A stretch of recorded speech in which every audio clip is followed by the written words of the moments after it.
امریکی پینٹاگون نے مزید 3000 فوجی ایران بھیجنے کا فیصلہ کر لیا ہے۔ یہ ریپڈ رسپانس فورس آبنائے ہرمز سے ایران کا کنٹرول ختم کر کے اسے جہاز رانی کے لیے محفوظ بنا سکتی ہے۔ یہ ایران کے خارق جزیرے پر بھی فوری قبضہ کر سکتی ہے۔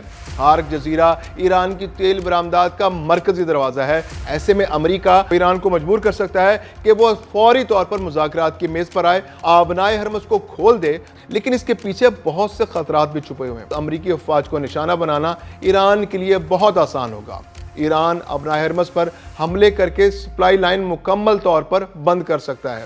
خارق جزیرے پر قبضے کی صورت میں ایران کے پاس سعودی عرب، متحدہ عرب امارات اور باقی خلیج ممالک کے آئل فیلڈز کو نشانہ بنانے کا آپشن بھی موجود ہوگا۔ خلیجی ممالک کے پاس بھی جنگ میں براہ راست کودنے کے سوا کوئی آپشن نہیں بچے گا۔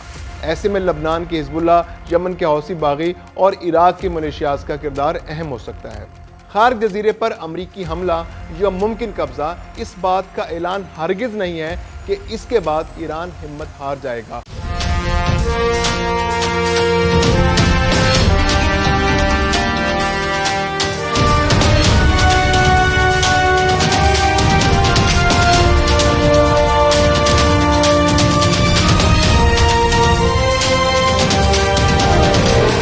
السلام علیکم۔ امریکی پینٹاگون نے مزید 3000 فوجی ایران بھیجنے کا فیصلہ کر لیا ہے۔ ان فوجیوں کا تعلق 82ویں ایئر بورن کامبیٹ بریگیڈ سے ہے اور یہ فورس ایمرجنسی رسپانس اور تیز رفتار مداخلت کے لیے جانی جاتی ہے۔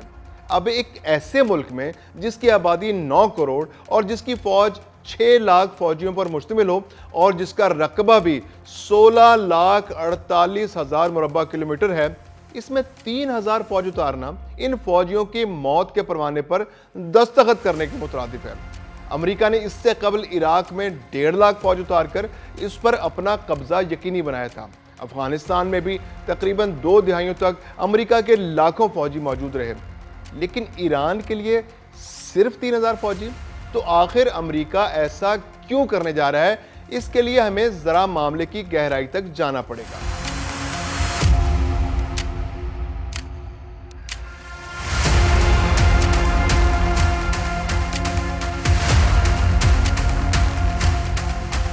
یہ بات تو طے ہے کہ یہ 3000 فوجی ایران پر قبضہ نہیں کر سکتے۔ ہاں، ایسے بہت سے کام ہیں جو ان فوجیوں کے ذریعے سر انجام دیے جا سکتے ہیں۔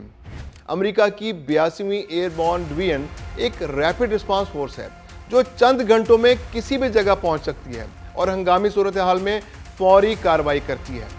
یہ مختلف ممالک میں موجود امریکی سفارت خانوں، فوجی اڈوں اور شہریوں کی حفاظت کے لیے استعمال ہوتی ہے، اور یہ خلیج میں موجود امریکی اثاثوں کو محفوظ بنا سکتی ہے۔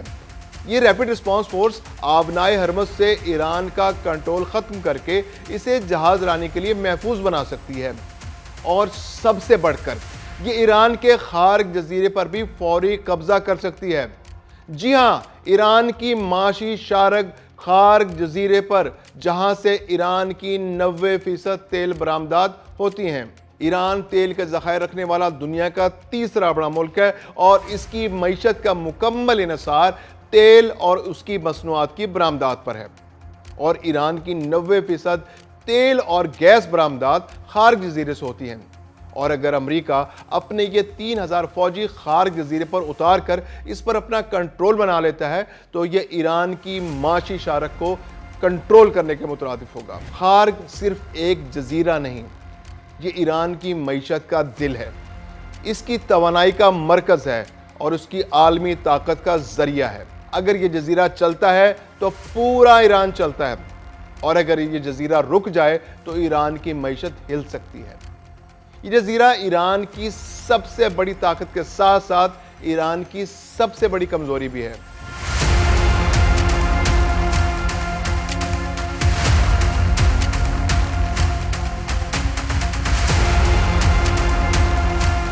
خارق جزیرہ ایران کی تیل برآمدات کا مرکزی دروازہ ہے۔ یہاں سے ایران کا 85 سے 90% خام تیل دنیا کو برآمد کیا جاتا ہے۔ ایک اندازے کے مطابق روزانہ 1.5 ملین بیرل تیل یہاں سے لوڈ اور عالمی منڈیوں تک جاتا ہے۔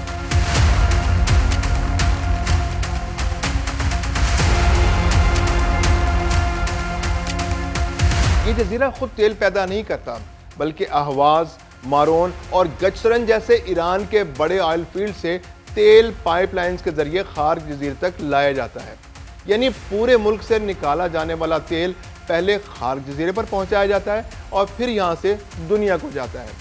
خارق جزیرے کی اہمیت اس لیے بھی زیادہ ہے کیونکہ یہاں پر ایران کا واحد ڈیپ واٹر ایکسپورٹ ٹرمینل واقع ہے۔ ایران کی ساحلی پٹی پر زیادہ تر علاقے میں گہرائی بہت زیادہ نہیں ہے، اس لیے زیادہ تر تیل کے ٹینکرز وہاں پر موجود بندرگاہوں پر لنگر اندازی نہیں ہو پاتے۔ لیکن خارق جزیرے پر یہ سہولت موجود ہے کہ یہاں پر بہت زیادہ سٹوریج گنجائش رکھنے والے سپر ٹینکرز بھی آسانی سے لنگر انداز ہو سکتے ہیں۔ اپنی تیل کی برآمدات کو مد نظر رکھتے ہوئے ایران نے اس جزیرے کو جدید سہولیات سے آراستہ کیا ہے۔ یہاں ایک ہی وقت میں 8 سے 10 آئل ٹینکرز لوڈ ہو سکتے ہیں، جبکہ یہاں کے آئل سٹوریج ٹینکس میں 30 سے 50 ملین بیرل تیل ذخیرہ کرنے کی صلاحیت موجود ہے۔ یہیں سے تیل کی تجارت کر کے ایران اپنے سارے حکومتی اور فوجی اخراجات پورے کرتا ہے۔ یہیں سے عوام کے لیے مختلف مصنوعات اور سہولیات پر سبسڈی کو یقینی بنایا جاتا ہے، اور یہی جزیرہ ایران کی فوج کے لیے وسائل مہیا کرتا ہے۔ ایران کی مذہبی، سیاسی اور فوجی قیادت کو نشانہ بنانے کے بعد اب امریکہ کی کوشش ہے کہ ایران پر دباؤ کو مزید بڑھایا جا سکے، کیونکہ جہازوں کی بمباری، میزائلوں کی بارش اور انفراسٹرکچر کی تباہی سے ایران کا جانی اور مالی نقصان تو ہو رہا ہے، لیکن امریکہ کے سب سے اہم مقصد رجیم چینج کی جانب مؤثر پیش رفت نہیں ہو پا رہی۔ وجہ یہ ہے کہ اتنے سارے نقصانات کے باوجود ایران پیچھے ہٹنے اور مذاکرات کے لیے تیار نہیں ہے، اور جنگ میں ابتدائی نقصانات کے بعد امریکہ میں اب اتنی ہمت نہیں ہے کہ وہ ایران میں اپنے زمینی فوج اتار کر ملک پر اپنا قبضہ بنا لے۔ ایسے میں اس نے خارق جزیرے پر قبضہ کرنے کی حکمت عملی بنائی تاکہ ایران پر مزید دباؤ ڈال کر اپنے مقاصد پورے کیے جا سکیں۔ حالیہ جنگ میں امریکہ پہلے ہی خارق جزیرے پر ایک بڑا حملہ کر چکا ہے، جس میں جزیرے پر موجود ایران کے 90 سے زائد فوجی اہداف کو نشانہ بنایا گیا تھا۔ اس میں بڑے پیمانے پر فوجی تنصیبات کو نقصان پہنچا، جبکہ بہت سے ایرانی فوجی بھی شہید ہو گئے۔ یہاں دلچسپ بات یہ ہے کہ اس حملے میں ایران کی تیل کی تنصیبات کو جان بوجھ کر نہیں چھیڑا گیا، جو اس جزیرے میں امریکی مفادات اور ممکنہ عزائم کی نشاندہی کرتا ہے۔ ایسے میں امریکہ اپنی 82ویں ایئر بورن فورس کے 3000 فوجیوں کی فورس کو استعمال کرتے ہوئے اس جزیرے پر قبضہ جما سکتا ہے، جو ایران پر ناقابل برداشت معاشی دباؤ ڈال دے گا۔ ماہرین کہتے ہیں اس حملے سے امریکہ اور بھی مقاصد حاصل کر سکتا ہے۔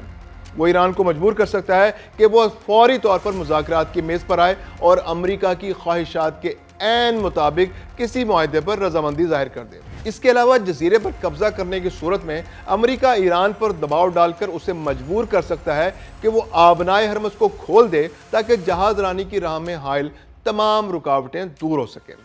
اور سب سے بڑھ کر اس قبضے کے ذریعے امریکہ ایران کی تیل کی سپلائی لائن کاٹ سکتا ہے، جو ایران کسی صورت برداشت نہیں کر سکتا۔ ابھی حملے کا باضابطہ اعلان نہیں کیا گیا، لیکن آپشنز پر کھلے عام غور ہو رہا ہے۔